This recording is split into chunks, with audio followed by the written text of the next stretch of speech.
नमस्कार, मैं शंभु सुमन सिंह अपने चैनल आयुर्वेद विमर्श में आपका फिर से स्वागत करता हूं।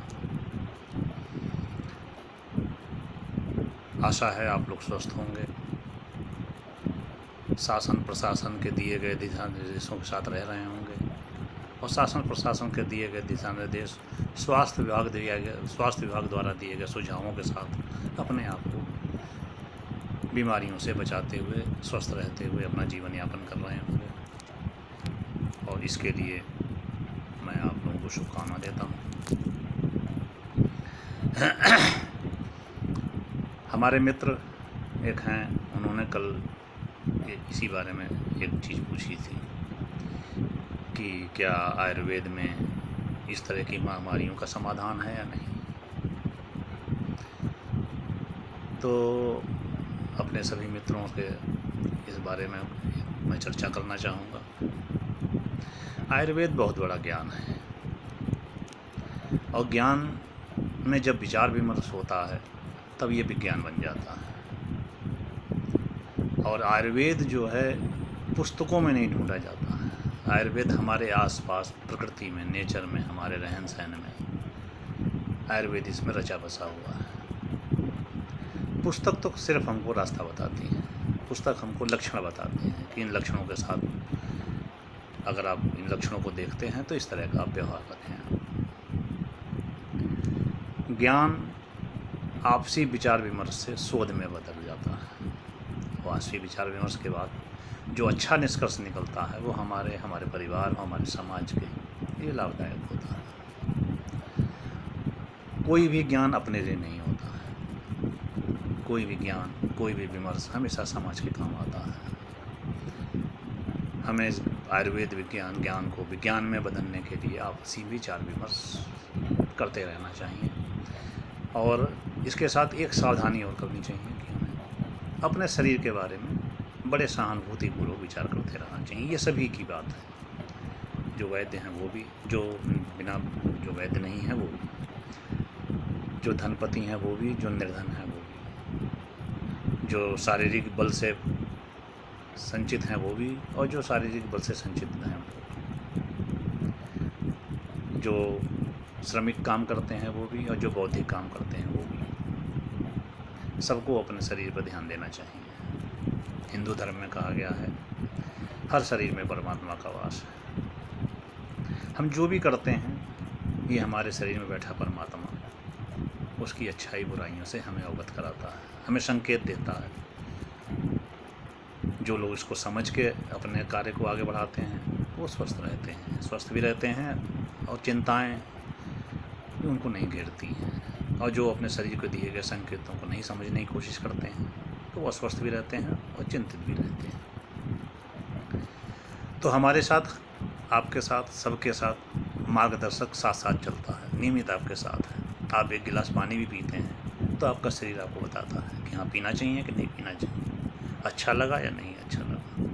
अच्छा लगा कभी नुकसान नहीं करेगा, नहीं अच्छा लगा निश्चित रूप से कुछ ना कुछ वो गड़बड़ शरीर में करेगा।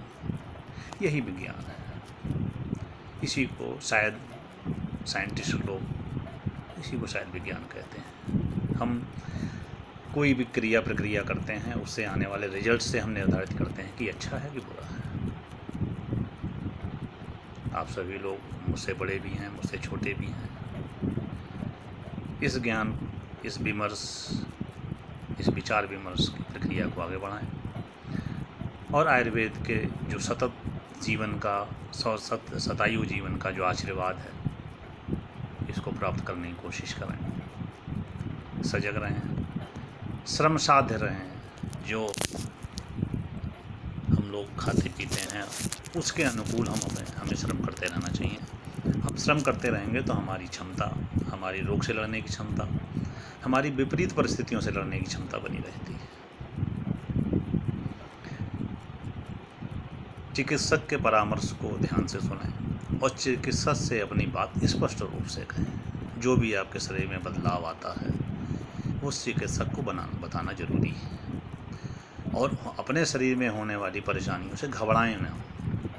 चिकित्सक से उसका समाधान मांगें, घबराएं ना, क्योंकि आप घबराएंगे तो चिकित्सक अगर आपका हितैषी होगा तो वो घबराएगा, और आप नहीं घबराएंगे तो चिकित्सक आपको सांत्वना भी देगा और आपके शरीर के अनुकूल, आपके शरीर को नुकसान ना पहुंचाने वाली औषधि भी देगा।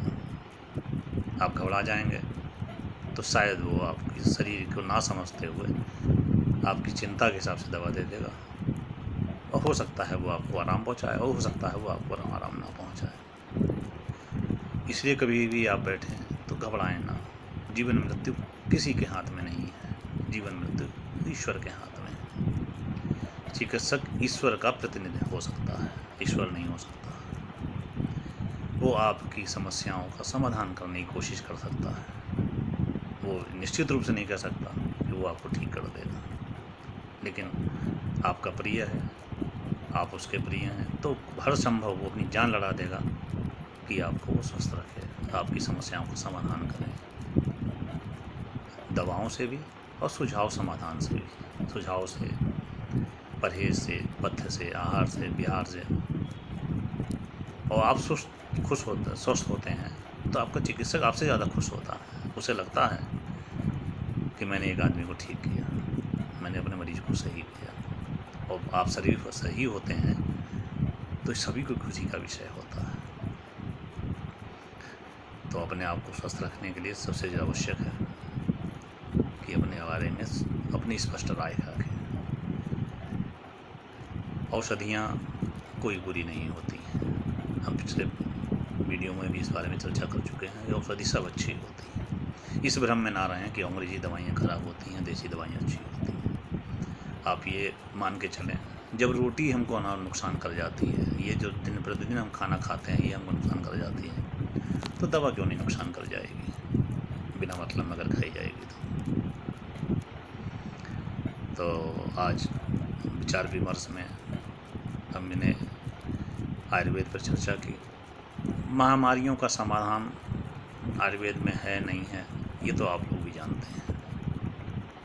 विज्ञान ने आज उत्तरोत्तर उन्नति की है, लेकिन आज भी हम कहीं कहीं ऐसा लगता है जैसे खाली हाथ खड़े हुए हैं। और आयुर्वेद उस समय भी था जब विज्ञान शायद इतने उत्कृष्ट रूप में नहीं था विज्ञान उस समय भी था, लेकिन उस समय जो विज्ञानी लोग थे वो अपने आप को ईश्वर का वो मानते थे, अंश मानते थे। वो मानते थे कि ईश्वर ने अगर ये बीमारी दी है तो ईश्वर इसका समाधान भी देगा। इसलिए वो अपने अंतर्मन से, अपनी अंतरात्मा से बीमारी से लड़ने की ताकत पैदा करते थे। आज भी यही स्थिति है। महामारी है, हमारे सारे विश्व में व्याप्त है, हमारे देश में भी व्याप्त है, हमारे आसपास भी है शायद। और जैसा कि स्वास्थ्य विभाग की गाइडलाइन है, केंद्र और राज्य सरकारों का दिए गए निर्देश हैं, उस हिसाब से इस महामारी का फिलहाल अभी कोई स्पष्ट समाधान नहीं है। हाँ, इस बीमारी से बचे रहने के लिए साधन उपसाधन बताए जा रहे हैं, आयुष विभाग द्वारा भी बताए जा रहे हैं और स्वास्थ्य विभाग द्वारा भी बताए जा रहे हैं। ये सब आप करते रहिए, लेकिन ये भी ध्यान रखिए आप आँख मूंद के कोई काम ना करें। अपने शरीर का ध्यान रखें, अपने शरीर पे इन चीज़ों का होने वाले प्रभाव का ध्यान रखें, तो निश्चित रूप से आप महामारी के प्रभाव, दुष्प्रभावों से बचे रहेंगे। आप भी बचे रहेंगे, आपका परिवार भी बचा रहेगा और समाज भी बचा रहेगा, और हमारे स्वास्थ्य विभाग के कार्यकर्ता भी आपको स्वस्थ रखने की पूरी कोशिश करें। अफवाहों से बचें, निरर्थक बातों से बचें, श्रम करें, जितना खाएं उतनी मेहनत करें, अनावश्यक स्वाद शरीर में पैदा ना करें, आवश्यक उत्तेजना अपने शरीर में पैदा ना करें, और बिना निरर्थक चर्चा में ना पड़ें। कोशिश करें जितना आप कर सकते हैं करिए, अपने लिए भी दूसरों के लिए भी। शायद आप भी स्वस्थ रहेंगे, हमारा समाज भी स्वस्थ रहेगा, समाज में कोई दुश्चिंता नहीं होगी, हम हंसते मुस्कुराते रहेंगे तो हमको देख करके हमारे आसपास के लोग यहाँ से मुस्कुराएंगे। शायद बीमारियों से, महामारियों से इसी तरह से लड़ने में सहायता मिलेगी हम लोगों। आज का वीडियो यहाँ समाप्त करते हैं।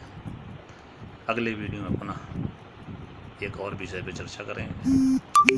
हमारे एक मित्र हैं, वो कह रहे थे भाई कोविड-19 के ऊपर भी कुछ चर्चा की जाए, तो मैंने कहा भाई हम लोग तो अभी इतना इस बारे में नहीं जानते हैं, फिर भी आप लोग रहेंगे, साथ में रहेंगे, हम सब लोग एक उसमें हैं, तो एक विचार विमर्श इसमें करेंगे, देखेंगे हम इसके बारे में क्या विचार कर सकते हैं। समाधान तो सारे विश्व के वैज्ञानिक, शोधकर्ता, औषधि कंपनियां सब लोग लगे हुए हैं समाधान ढूंढने में।